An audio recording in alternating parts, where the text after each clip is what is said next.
Guys, welcome to another ThoughtCal video. In this video, we will be discussing 10 features in Minecraft Bedrock that completely ruin redstone if you're going to try to use them. Also, over here we have Bolt 9200 trying to make a door that will work with all of these features. So this design for a double piston extender is like the first tileable one I've seen in Bedrock. And it's based off of a design made by Mumbo Jumbo in Java Edition. So up first, you can see that right here we've got a sticky piston with concrete powder on top. That works fine. It also works with a normal piston, except it just falls. Except when you put a block between the piston and the sand, the sand just breaks. This is actually the case for any falling object. If you're trying to make a piston door like this one, you can't use sand. Next up right here, in the Java edition, what would happen when I give a sticky piston, as you can see here, a one tick pulse, is it will just spit out its block like it's a normal piston. But in Bedrock, it doesn't do that. Also, here's what would happen with a normal piston. That's basically what it would look like in Java. So the target block is a great block, except there's one problem.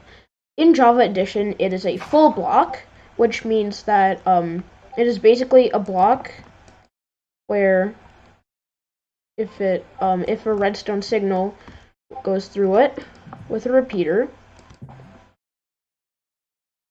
the object on the other side gets powered. Except this is not the case with a target block, and I will tell you why that is such a bad thing right now.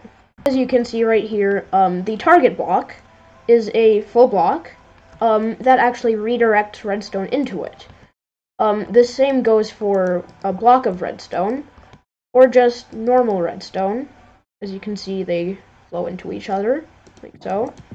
Also, it still flows into it, like that. But in Java Edition, when the target block was added, people were excited because, you know, it would go into here, and it's a full block. So basically, if you had, let's say, a redstone lamp over here that you didn't want to get powered, or actually, let's move it here.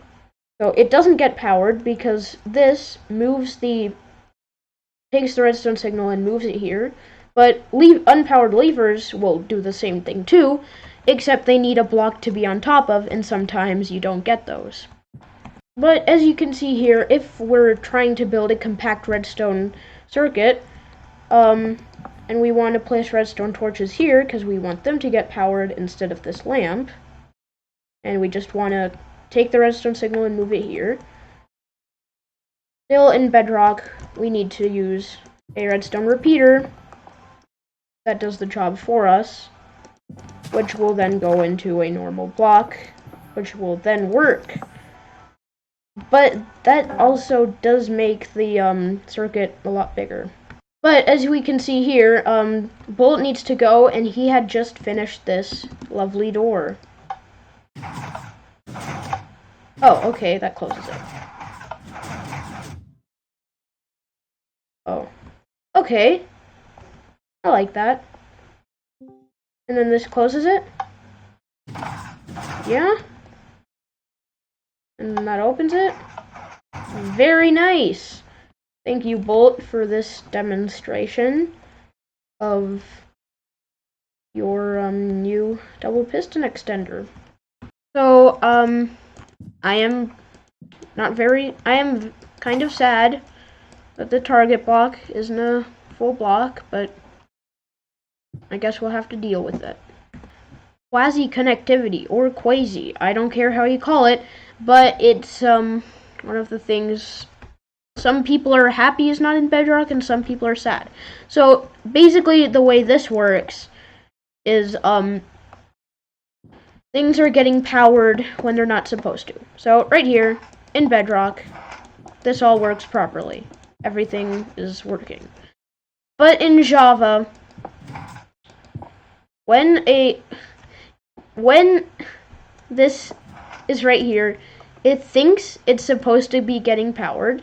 So what if I do this right here, in Bedrock, in Java, then what will happen is this piston will stay extended, and then it needs to get updated in order to retract and find out, well, it's not supposed to still be powered. Also, when people were trying to do this, power that, it's a movable thing. Well, bud powering somehow means that this redstone block is making the signal go all the way down here and powering this. I do not understand the full extent of quasi connectivity, but I'm kind of glad it's not here. Pistons are slower in the Bedrock version of the game. So as you can see here, I just made this, and I did this, and I did this. Oh yeah, and we also need there.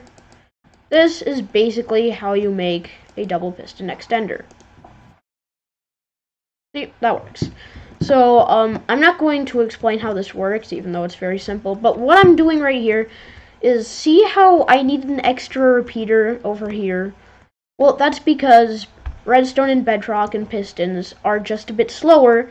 In Java, what I could do is just a 2-tick and a 4-tick repeater, and then everything would be working, except it's too fast. Yes, the fact that observers will used to actually just give a redstone output when placed. Observers just send a redstone output whenever they detect block updates right in front of them. Just a quick 1-tick pulse. Except before 1.16, they used to pretend that there was a block update in front of them when they were placed. So basically, if you're trying to build a big flying machine, and don't know if it's going to work, and then you just place an observer that actually just powers the whole thing, and then it starts going and then breaks, that wouldn't be very fun.